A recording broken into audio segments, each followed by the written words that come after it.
Mga buhing Santos, welcome sa ato karon nga i-debate usa ka hagit sa debate lang tugi. Gikinahanglan pa ba nga mangutang ang gobyerno sa nasod ng Pilipinas? The proposition is result that there is no need for the Philippine government to proceed with borrowings. Akong pamatud-an karon nga dili na kinahanglan. Pamatud-an nga angay na muhunong ang gobyerno sa pagpangutang. Kini mao ang ato karon. This is a proposition of policy. Kini karon nga proposition of policy. Doon na kini tulo ka mga hugpong sa argumento. Number 1, necessary pa ba kining pagpangutang? O kining ubos gaigsuon will prove nga dili na necessary. Dili na necessary ang pagpangutang sa nasod ng Pilipinas. So nini karon hugnuan atong ipadayag nga dili na kinahanglan ng gobyerno mupadayon sa pagbansay sa pagpangutang. Ikaduha nga hugpong sa argumento mao kabahin na sa plano. Kay kining pagpangutang sa gobyerno unsay ilang plano? Nan we are in the negative side. O kining ikatulo, benefits sa pagpangutang. We are in the negative side. So unahon na ito pagpamatuon nga dili na kinahanglan nga mangutang pa ang atong gobyerno. Ato una nga idayag unsa bay history sa pagpangutang sa gobyerno sa nasod ng Pilipinas. Kung atong inumduman, panahon pa ni Macapagal, unya mi-assume si President Marcos, gibinlan ang atong gobyerno sa utang ni Diosdado Macapagal og 34 billion pesos or $600 million. Unya, pag-assume ni President Marcos, iyang gibilin ang utang ni Ferdinand Marcos nga miabot og 3.199 trillion pesos. Pag-assume ni Cory Aquino, iya na nga gipadayag nga dili na kinahanglan nga mangutang pa ang gobyerno sa nasod ng Pilipinas. Busa gikontrol na ang pagpangutang o doon na may nahibilin sa 1992 pagwa ni Cory Aquino nga 870 billion pesos. So, mikubos. So, na-manage na dili na angay na mangutang pa. Pero pag puli ni Fidel Valdez Ramos, pagka 1998, si Ramos mibilin kini og utang, pilabay utang, nga gibilin ni Fidel Ramos sa 1998 nga siya may hawak na as President of the Philippines.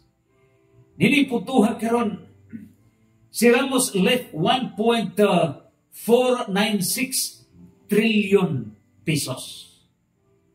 So niining putuha ang kang Marcos kaniadto nga 3.199 trillion giubos ka na panahon na ni Cory to 870 billion. Pero pag-abot na ni Ramos, misakag balik ngadto sa 1.496 trillion pesos. Mipuli si Irat Estrada, unya na insatu man si Estrada, napalagpot kini, so that in the year 2001, si Irat Estrada nagbilin sa utang nga 2.385 trillion pesos. So kung atong itandi ang utang ni Ferdinand Marcos ang amahan nga 3.19 trillion. Mas dako pang kag Marcos itambis kang Estrada 2.385 trillion pesos. Karon, mipuli si Gloria Arroyo. Pagpuli ni Gloria Arroyo, nahuman na yung termino sa 2010. Dito mituybo ang dakong utang sa nasod ng Pilipinas. 4.718 trillion pesos. O nasayod kita, nga panahon ni Gloria, daghang anomalya.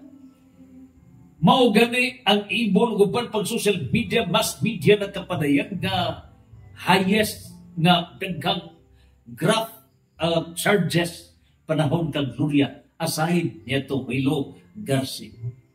So kung natong hinumduman, nag-insa 1, nag-insa 2 against Iraq, tumong lagi verso sa corruption. Pero pag-abot kang Gloria, misamot kini.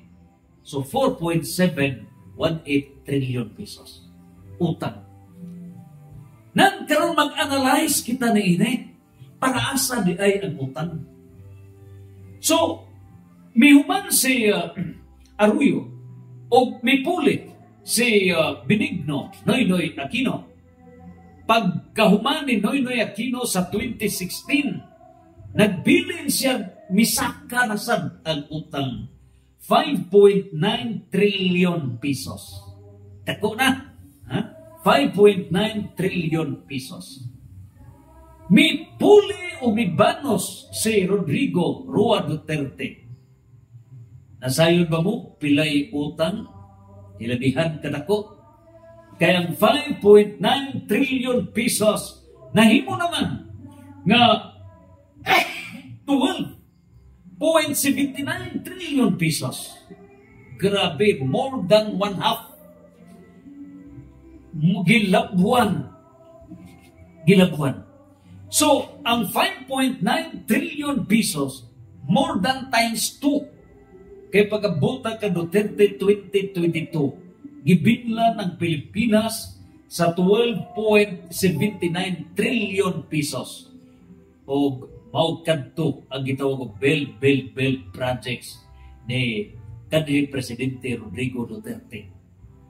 Nining puntuha karon, dinhi nato natanaw nga ang panahon ni Rodrigo Duterte, doon na siya'y utang nga 6.89 trillion pesos. Libihan ka na ko. Ang pagutan na karon, ang krusada ni Mayor, Baguio City Mayor Benji Magalong, kanus abag to nagsugod. Kay si kini si President BBM 2022.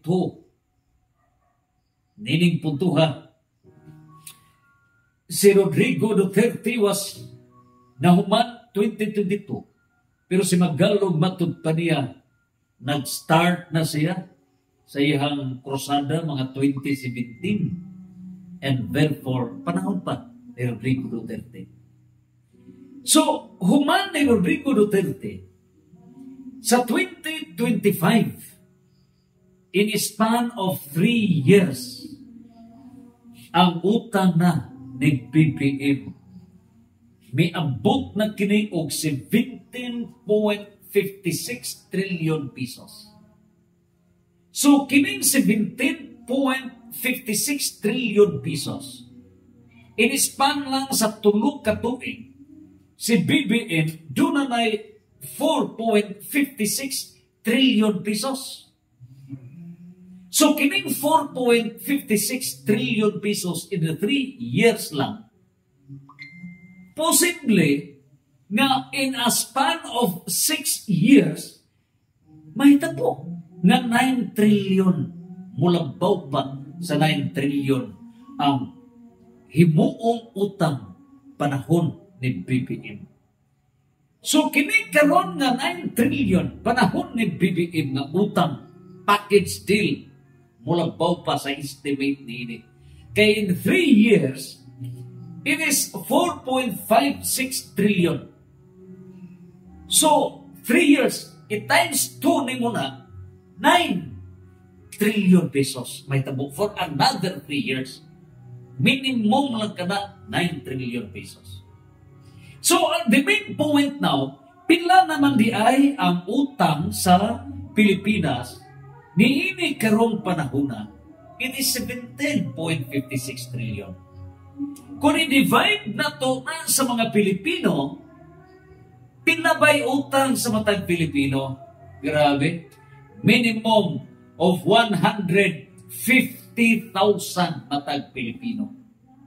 Ako ba, may compute na niini ngadto na sa 153,000 nga utang sa matag Pilipino, apil na ang nataw na hibugso ni ining oras sa karon. Question, para sa ba kining maong utang? Necessary ba nga mangutang ang gobyerno? Before we answer this, ato unang utingkayon kinsa ba ning mga tawana? Kinsa ba kining mga ahensya sa gobyerno nga maoy miutingkay ug mao kini responsable nga manubag sa mga utang sa nasod nga Pilipinas? We are responsible to the 117 million Filipino people. Nangkaron ang pangutana mao, doon na katungod ang presidente sa pagpangutang? Yes, according to our Constitution, Section 20, Article 17 of 1987 Constitution, ang presidente sa nason has the power to contract loans, mga utang, especially on foreign loans. So, kining utang sa nasod nga Pilipinas, nabahin na sa duha, internal and external debt. Utang nga dinihira mangutang sa nasod ng mga bangko diri o mangutang sa laing mga nasod, foreign o external debt. Nangkaron, kinsa ba unsa ba kining mga ahensya sa gobyerno nga mao'y manubag, responsable nga mutubag ginahanglan ba ang pagpangutang? Is this the policy?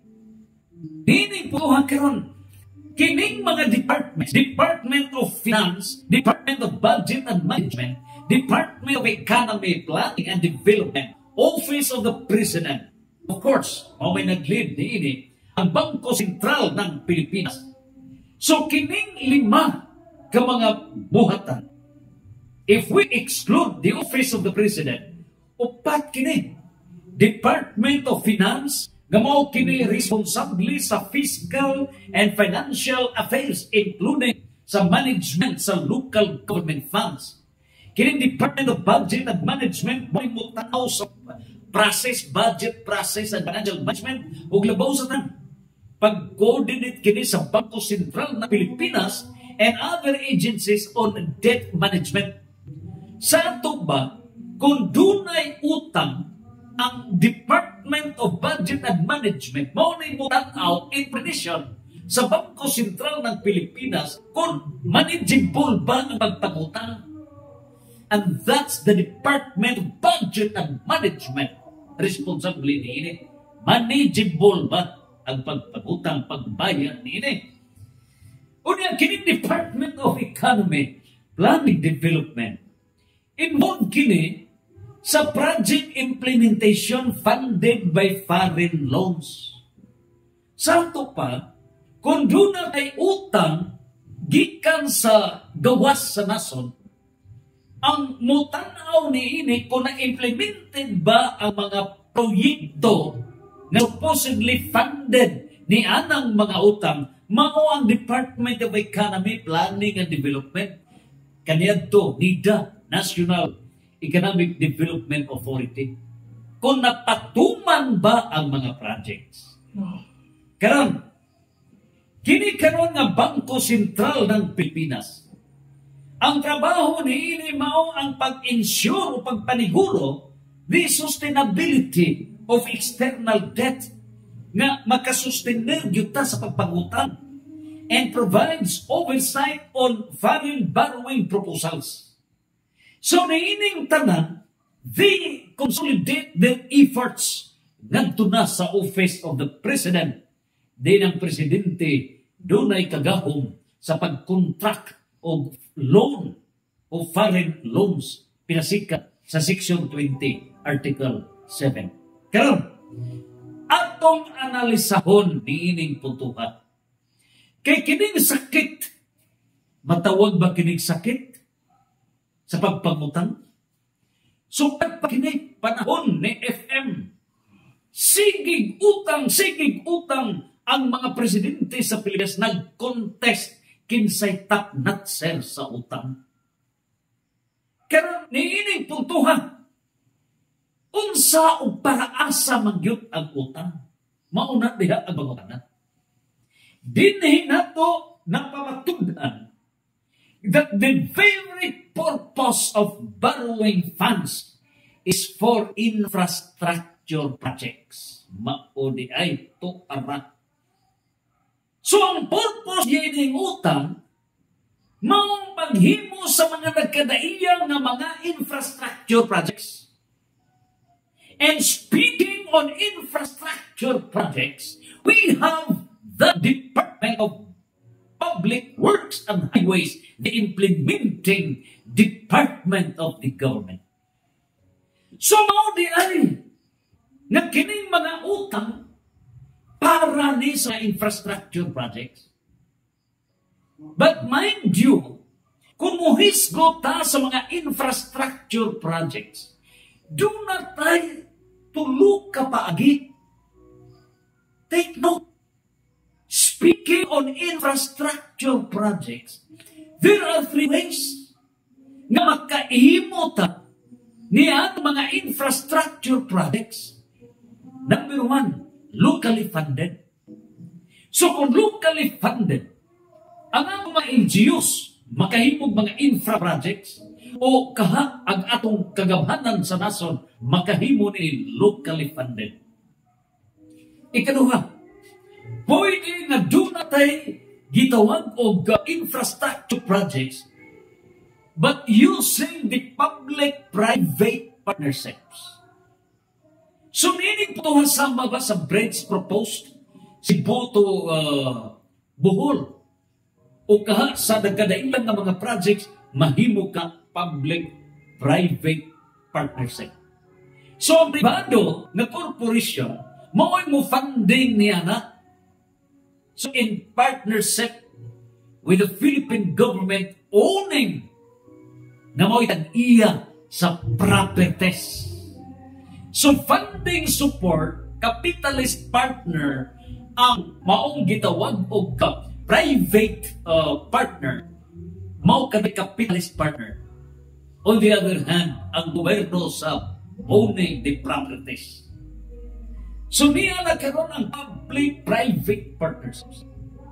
Pero, ang gitusot ni ini, mao kining ikalog, pisikad ka na sa Republic Act 8182, ang Official Development Assistance para sa foreign loans.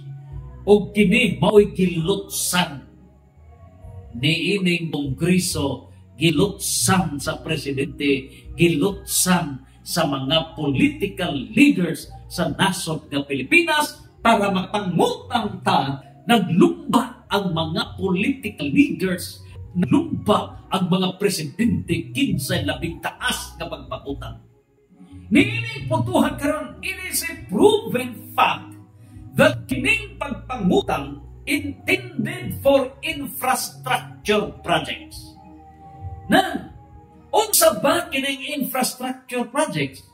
Gitawag kining infrastructure flagship projects, IFPs.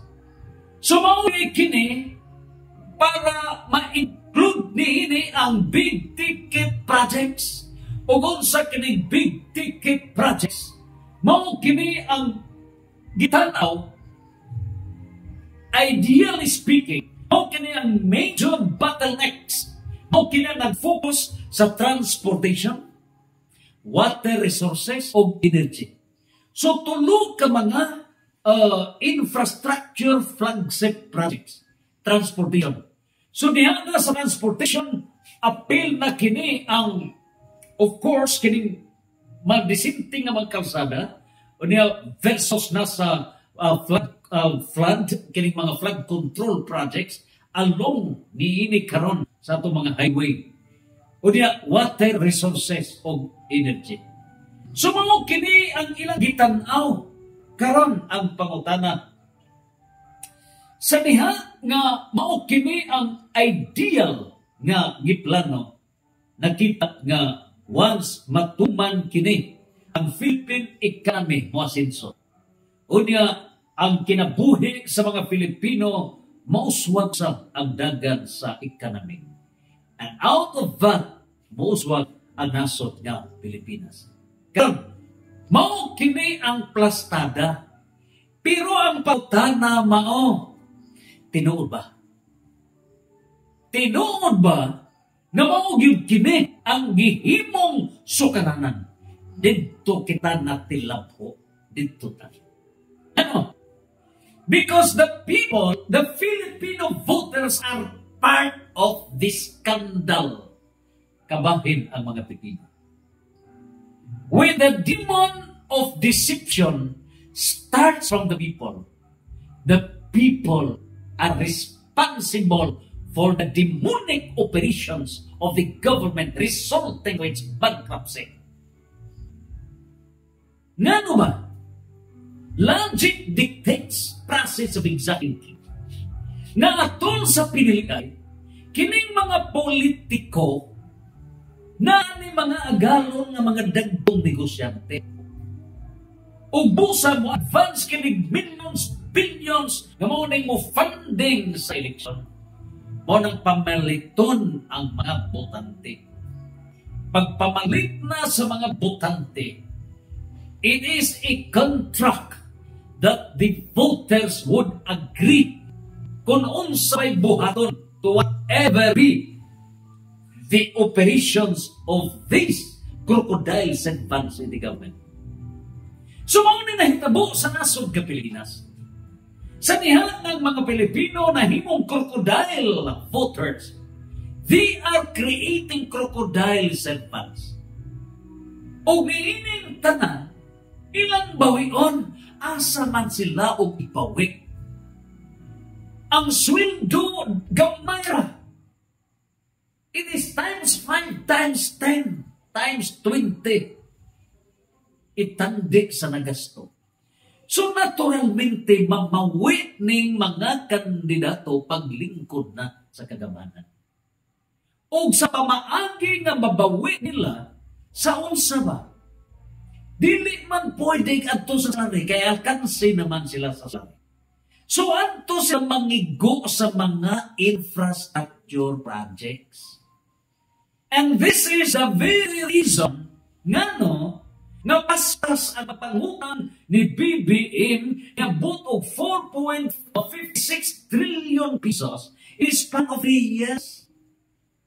Unya, kanang 4.56 trillion pesos ang 1.2 trillion pesos niya naara di lampornas niya karong nga flood control projects nga nangahimong those projects na himong sindikato o niya nining puntuha dakong skandal in the history of the world. Ngano ang agdi ahimong skandal gipapatudaan.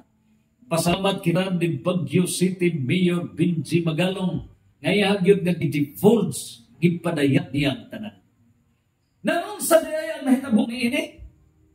Imagine, sa paglingkod na ni BBM, una yun niya nga aksyon, ginintubaw ang Presidential Anti-Corruption Commission. So, kini maong Presidential Anti-Corruption Commission, PAC, it was established by President Duterte by virtue of Executive Order No. 43, October 4, 2017. Ang tumuli ini para pagpusgay sa butbayin kay mga hinungdan nga mandimonyo ang kagamanan kay mamawi man ang mga kandidato sa kagastuhan. Pero pag kahimong presidente ni BBM, Executive Order number 1, June 30, 2022, abolish the Presidential Anti-Corruption Commission. So pag-abolish na wala na yung anghel, wala na, as if there's no such Saint Michael, they are angel fighting against graft and corruption in the government. So kaya wala naman dito sungay ang Congress. We have the Speaker Igagaw Romualdez with Appropriations Chairman Zaldico dito natikako. Diha nahimong gitawag og LCD, Legalized Corruption Disaster sa nasod ng Pilipinas. So mga kining nahitabo ug busa dinhi nireklamo na ang katawhang Pilipino. Unya ang langit sa miduyog para makaundan ang atong mga Pilipino. Imagine, ang vote buying dili lang naa sa eleksyon, ang vote buying naa sa People's Initiative. Imagine, ang People's Initiative gigamit ang kwarta sa katawhan paghaylo sa mga kongresista para gyud dunay People's Initiative, pero dili initiative sa katawhan kundi initiative sa speaker kay gusto siya magpresidente sa nasod ng Pilipinas using his own constitution. Imagine, nga gawas pa niya na wala man mulampos. So, gihimo ang impeachment vote buying. Imagine, it involves na daghan ang mitpadayag nga 150 million pesos and congressman para yun mo kuyo ni Speaker Romualdez para i-impeach si Sara. Imagine, gigamit ang public funds para lang pamulitika na mahimong presidente sa nasod ng Pilipinas. So, ini ang nahitabo, diin magikan kining mga kwartata. Ug naa kini itupat nga persecution vote buying gamit ng tanan paglintubaw ni Tatay Digong gawas sa nasod upan panggipang persecute nga supak sa kagamhanan. So, kining ikalima nga mga vote buying projects percentage vote buying ni ana ang mga porsyento DPWH contractors o guban pa. Remember, you can fool all the peoples, but you cannot fool them all at all times. Mahimo nga mailan ninyo ang tanang katawhan, pero dili ninyo mailan ang tanang katawhan sa tanang panahon. So niya karon ang nahitabo nga kini di ay nga mga projects is electoral-based allocation of funds. Ang Congress mao nay nagplan for the projects. Instead, legislative, mao nay nagplano sa mga projects. Imagine, inside story. Ngano? Tungod kay sila na say nagplan for the funds. O nganong sila nagplano sa mga funds, kay sila may nagplano kinsay mahimong mga contractors. Inside story, mga congressmen na himong contractors. Ngano nagihimo ki tungod sa the plan for the profits. So binahin natin ako nganong nagplano sa mga profits. Pagbawi sa gasto sa pilihan. So niining puntuhan para makakuha kini, it's through the infrastructure projects. So asaan mo kuha? It's because niining mga loans, mga panghuham sa gobyerno, specifically foreign loans, domestic loans, manghuwam ang gobyerno para kunuhay sa projects. So niining puntuhan, is it not an act of committing suicide for the Philippines? Is graft recovery out of electoral investment not included in the plan? Ang DPWH projects really the plan? Or usa lang kini ka outward plan for the real internal plan of electoral investment program? So kinikaroon nga mga project sa DPWH, tinuod kahing proyekto o gama-gama lang ng proyekto para mahimo agianan para pagbawi sa mga gasto sa mga politiko. Mao na hinungdan nga mga reklamo sa tibok Pilipinas bago ang mga kalsada gipangguba para lang na i-project. Ang kalintubaw kadimungkog kasatanas na sistema sa Pilipinas, the most demonic DPWH, the most demonic. Grabe tanawan ninyo. Mauning nasilag ang katawhang Pilipino. And this department is used sa kamian o katartado. Mao kinita po. Pagkanagdahan mga kalsada nga ngay ayuhon ipasagdan. Pagkanagdahan ng mga kalsada labi na sa kabukiran, nangamatay, nangalintubaw ang mga habal-habal. Unil karon na anasa, nga angka sa balhabal dili na tugutan nga mo dagan pa. Wala na angkas, wala na kini mga habal-habal. Grabe ka anti-poor. And this is a result when the kingly people turned out to be flawless voters. Kung ang hari-anon na lungsod, kung ang hari-anon na butante, dili na sila hari, butsokoy na mga way buot ng mga butante, mao nang gipakabuang ang mga butante ni ining mga crocodile, kay pagtuo nila gungot ang tanan.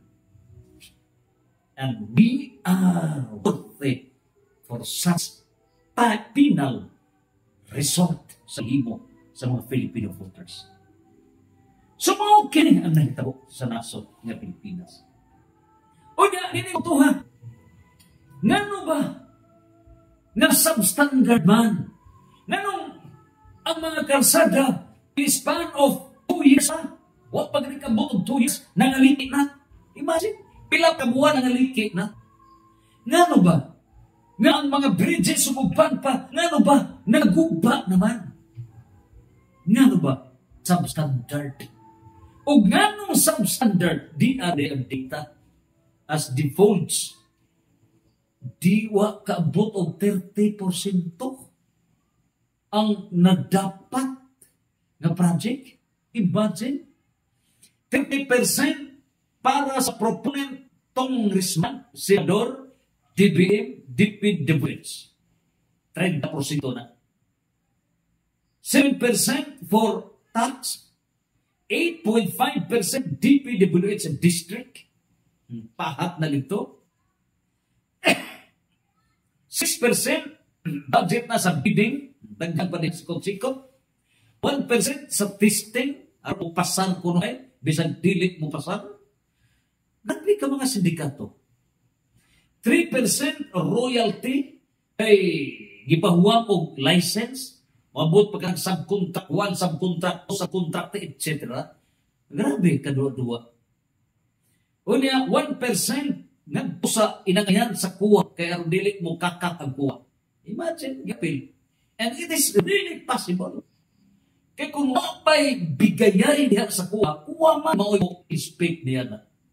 So, kining tanan, na-appeal ang tanan ng mga ahensya. Grabe ang dagan. O niya, 21.5% overhead gastos sa mga pagnanakaw. Gitanaw nga ang limpyo lang nga moabot sa project is only 22%. So, kining 22% nga nadapatra sa mga project, mao na nga reason nga dili gyud kabot og duha ka tuig. Ika ko na kuba sa ang mga kalsada. Sabot na sa control.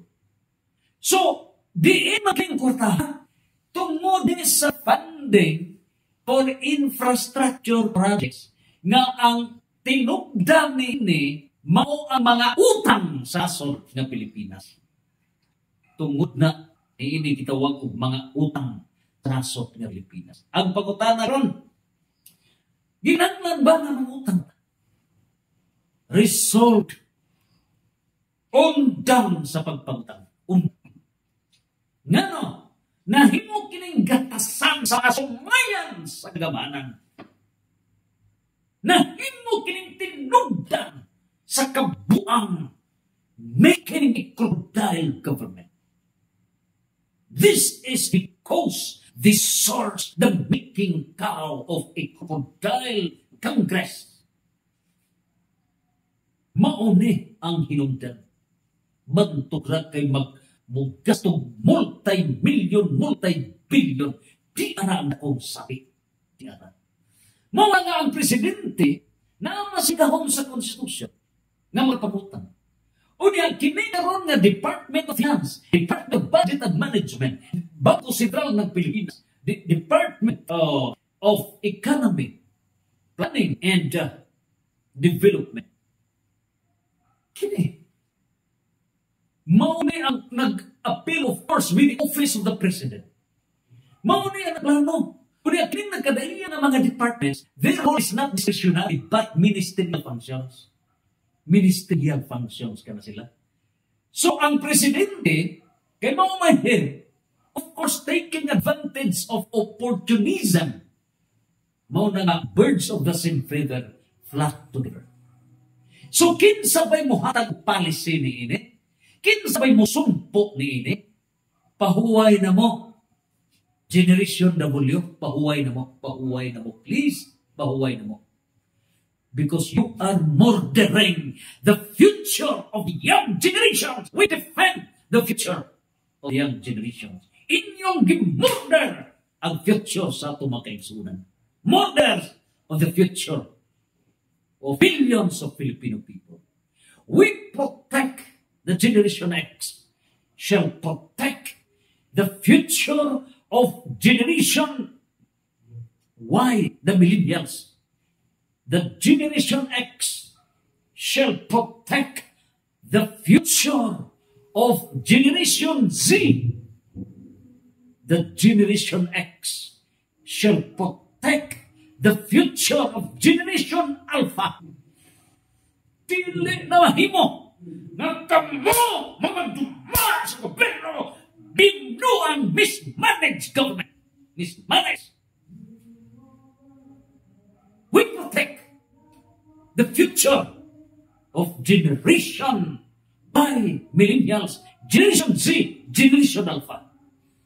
And stop sa pagpangutang. Stop. Ay mauni ang agianan sa crocodile sa las. Mauni gilugan sa mga crocodile sa Congress. Mauni gilugan sa mga crocodile sa mga senador. Pagkagnaon, dideklarar na sa Supreme Court ang PDAF unconstitutional. Unya na ay insertion sa mga senador 1 billion pesos. O gihapon, and yet our agencies and government are on a silent mode. We are murdering the future of Filipino people. And we are using the Philippine government as an institution in murdering the future of the young generations. We defend it. We defend it. Busa, ang Ginoo mauman ang tagiya sa panahon by virtue of 1 Corinthians chapter 15 verse 24 to 25. Omega, close. All political and religious authority shall come to an end, and everything shall be turned over by Christ to the Father. Lokapa kining tanan. The end of all the politicians of the old world. Katapusan. Goodbye, farewell, farewell, farewell. And Malakias chapter 4 verse 1 to 3. Nagaingon si Propeta Malakias, walay mahibilin kanila. All of these people governed by time shall come to an end. Matapos kita. And so, Revelation 21 verse 6, Omega, katapusan nila. by virtue of Revelation chapter 18, verse 1 to 24, sunugon kining tanan. Sunugon kining. Ubusa. Ezekiel chapter 13, verse 13, ang mga linog, mga calamities, muuban kini sa kasuko sa langit. God shall punish. God shall punish. This nation shall be punished. The end of all politicians. The end. Goodbye. Farewell. And after the collapse shall resurrect the divine government. With the new Congress, the divine Congress, gamaw na yung paghimo sa the divine constitution of the Christian kingdom. Closer of the old world, Omega, Santos, Santos, Santos, Fiat,